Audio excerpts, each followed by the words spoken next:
I call Julianne Genter. Thank you, Mr. Speaker. Tēnā koe.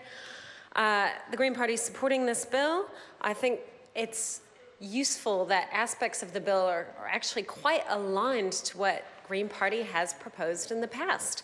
Notably, the changes to business taxation for small businesses to make it simpler. That was something the Green Party campaigned on before the 2014 general election. I'm surprised it took this national government 8 years to come up with the idea and implement it. And they've certainly had plenty of time, but I'm glad that they're actually going to make progress on that. And I look forward to examining the changes in more detail in the Select Committee process. The other big change, of course, in this bill are the changes to the disclosure requirements for New Zealand foreign trusts. And although it is very complicated, I'll try to make it simple for those who are watching at home. I know it seems very, very arcane and boring, but yeah, well. But back when the Panama Papers came out, the Prime Minister and the National Party said, we have full disclosure with respect to New Zealand foreign trusts. We already have full disclosure, nothing to see here. New Zealand's not being used as a tax haven. We don't need to change anything. And of course, myself, our co-leader James Shaw, other colleagues from the other opposition parties, all pointed out that there was a huge number of professionals in the tax world, academics, tax law academics, who were saying, actually, this isn't the case.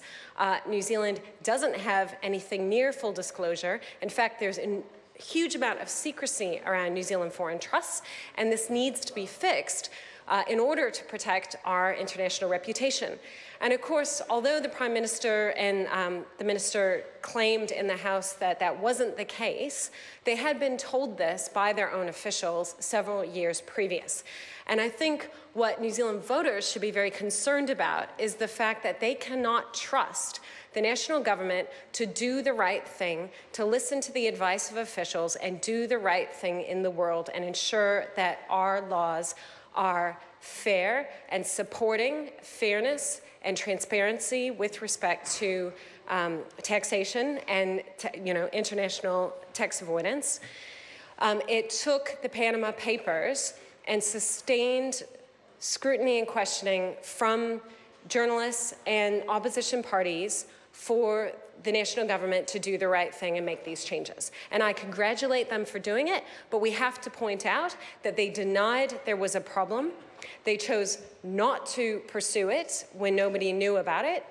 After the Prime Minister's personal lawyer and other representatives of the foreign trust industry who are making huge amounts of money off of very wealthy foreigners exploiting the lack of transparency in our foreign trust regime, wanted to keep being able to facilitate that secrecy in order to make money for themselves. And the national government responded to that lobbying and buried the changes.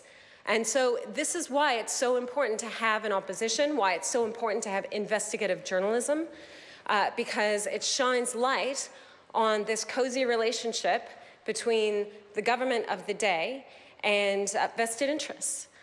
And the Green Party wants to stand up for greater transparency, and we're constantly proposing positive, practical solutions. And I note that the members' bill the Green Party proposed several years ago in 2012, and we reworked and re-proposed again just a few months ago, is very similar to the changes that are being made in this bill following the Shuren inquiry.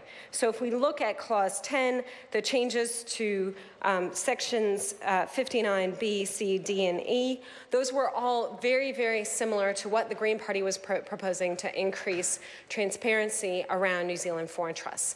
And of course, the national government, ever the masters of spin, characterized those proposed changes when I asked about it in the House as, quote unquote, barking mad. Now, there's one important difference in what's being proposed in this bill from what the Green Party proposed, and that is that what's in this bill doesn't include a publicly searchable register, which might be necessary for foreign governments to be able to ascertain if their taxpayers do have a foreign trust in New Zealand. And it's probably quite a critically important aspect of making the regime more transparent and ensuring that we do have compliance. But aside from that, virtually all of the recommendations from the Shuren inquiry were in line with the bill that was proposed by the New Zealand Green Party, and which I, on multiple occasions, tried to raise and propose as parts of debates on other taxation bills, but of course was quickly shut down.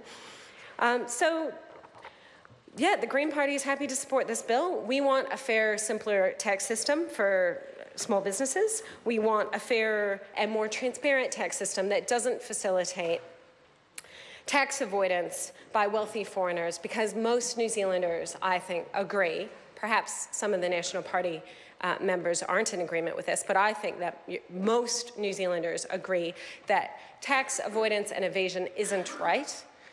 It shouldn't be happening here in New Zealand, and we should have maximum disclosure. But it is simply not possible for the Prime Minister to have been honest and correct when he said that New Zealand had full disclosure, and for us to be debating this bill, which obviously changes right here. It implements the changes to the disclosure requirements for foreign trusts, which were recommended by the government inquiry into foreign trust disclosure rules. So obviously we didn't have full disclosure. We needed full disclosure, and it took sustained media scrutiny and opposition scrutiny for this government to do it. I say to the voters of New Zealand, you don't need to have to rely so much on opposition parties. Elect us into government, and we will ensure that there is a fair, simpler tax system for New Zealand. I call Fletcher.